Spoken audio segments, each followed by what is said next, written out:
Þá ætlum við að fara í eina aðferð í viðbót í skólanesti fyrir krakka. Þessi er svolítið sniðug. Mexikanska pönnukökur.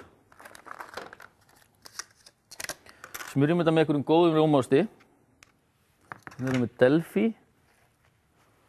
Það má líka nota smjör. Það er kjörið. Svona.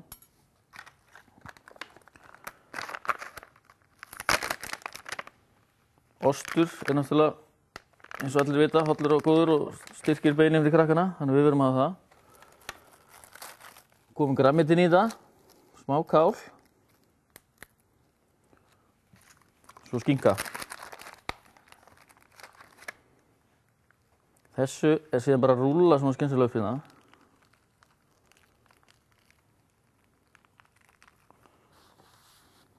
Við ætlum að plasta þetta.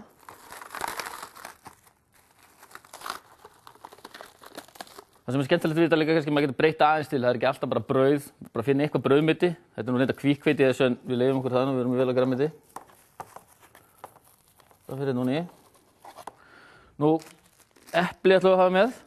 Og það sem er kannski, þegar krakkar eru að fá epli með sér í skóla, verða stundum svolítið brún. Þannig að það er oft gott að vera með smá sítrónusafa. Það er það sem að gerir rauninni heldur litnum á eplunum, það er sýran og C-vítamíni úr sítrónunni. Þannig að við ætlum að skera það í báta.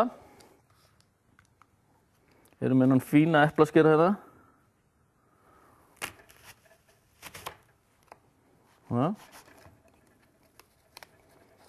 Setjum bara eplin inn í poka. Ekki 3 bátar, 4 bátar svona cirka. Smá sítrónusafa ofan í. Svo er þetta bara hrist svona aðeins. Ekkert of mikil sýra, þetta er bara svona til að halda litnum.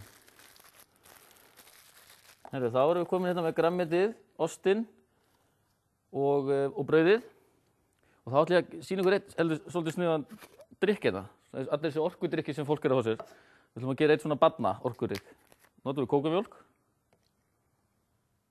Svona cirka hálfu brúsi. Og svo er þetta að velja eitthvað skemmtilega jógurta. Hérna erum við súkkulaði og jarðarber. Súkkulaði og jarðarbera jógurt. Úps. Hann er bara settur hérna út í.